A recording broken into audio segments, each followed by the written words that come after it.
What if you're not lost, but you're following someone else's map? That's what it can feel like in life sometimes, right? Where you feel lost or stuck, and you're not sure which way to go. And maybe the real thing isn't that you're lost, it's that you're just not on the right path for you, right? You're not following the right map.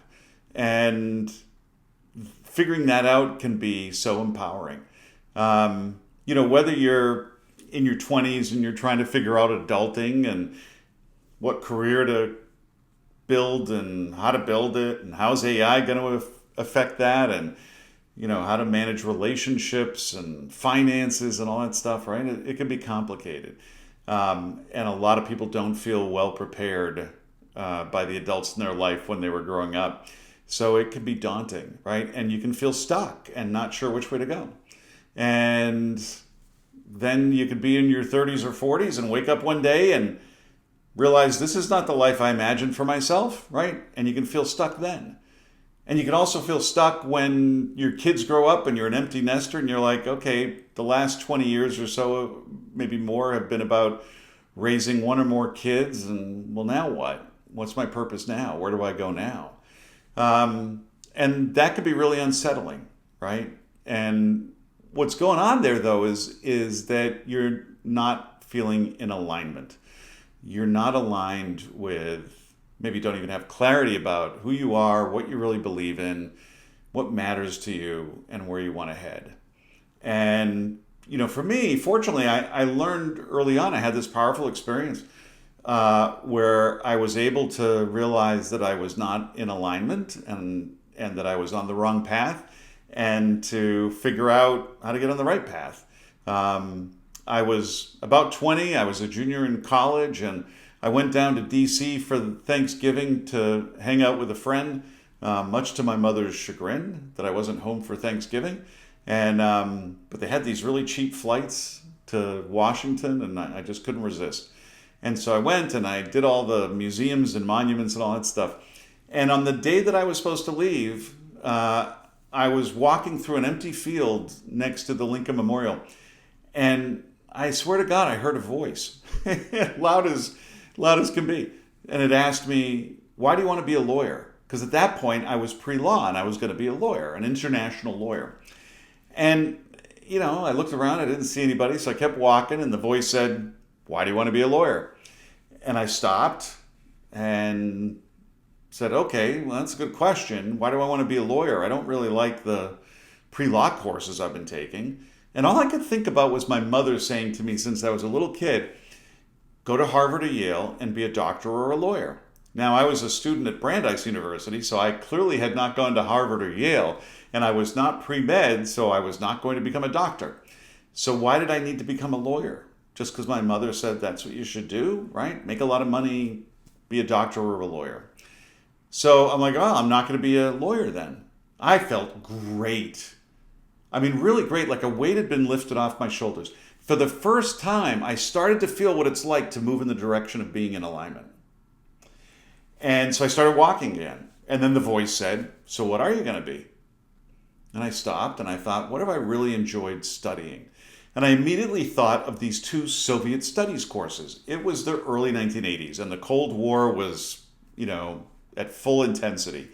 And I worked my butt off in them. They were hard. The professor was really hard and intimidating, but I loved every minute of them. And it felt important and vital to me. Like, boy, we barely understand the Soviet government and how it works and all that, and yet we could blow the world up many times over if we get into a serious conflict with one another, just from misunderstanding each other. And so I thought, like, wow, I want to be a Soviet expert. I want to be an expert on the Soviet Union so we can, avoid World War III. Need more people like that.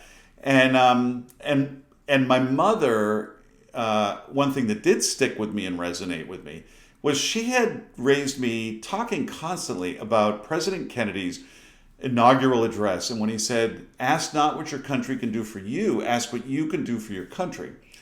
And that idea of service and being of service to other people, to the country, that resonated with me. And becoming a Soviet expert fit that. Like, I can be of service. And so that's what I did. I finished up at Brandeis as a Soviet Studies minor, and I went to the Harriman Institute for Soviet Studies at Columbia University for grad school. And then I went into the Foreign Service, became a U.S. diplomat, and my second tour in my mid-20s, I was at the U.S. Embassy in Moscow. So clearly that was my path. And that lesson, and knowing what that feels like when you finally are in alignment with who you are and who you want to be and what really matters to you, your core values and beliefs, right? The roles that you want to play in life and how you want to show up for them. Like that feeling and that understanding then guided me through giving up that career as a diplomat, that amazing career, to resign in protest over our government's complicity in genocide in Bosnia in the early 1990s. Like, that's where I got the courage for that, right? And knew it when I felt it. I know what this feeling is, right? What's in alignment and what's not, right? Staying was not in alignment.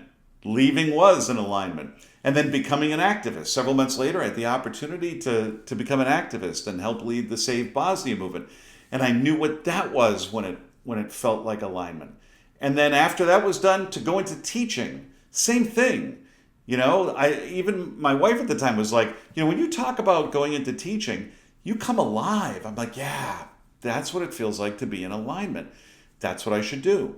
And then even to give up that career where I was running this amazing, innovative high school to do life coaching full time, which I'd done for 20 years, but never had done it full time as my only gig, you know, running my own business, which I'd never done before.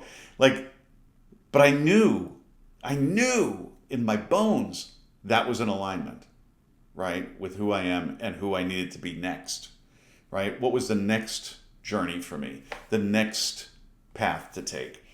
And so part of why I love being a life coach is I love helping people figure that out, how to live in alignment, how to become so much in alignment that you feel unshakable, right? Wouldn't that feel great? How would you feel if you could wake up every morning and go to bed every night and look yourself in the mirror and say, I am aligned and unshakable? That would feel awesome, wouldn't it? So that's what I try to do. And the way I do it is by leading people through what I call the integrity and joy way, right? It's a path of exploring who you are, your core values, your core beliefs, important roles and relationships in your life and how you want to show up for them, and getting clarity about who you are and who you're trying to become and where you're headed. And then to commit to that, right? To every day being the best version of your authentic self. It's a great feeling. And if you want a little taste of what that might feel like, I've got a free mini course, Living with Integrity. It's available on my website, integrityandjoy.com. There's a link in my bio. And take the mini course, get a little flavor for it, and then check out the rest of the website, and you can see how I can help you become aligned and unshakable. Yeah, the more I say it, it just sounds awesome. So take the mini course. It's the first step towards you becoming aligned and unshakable.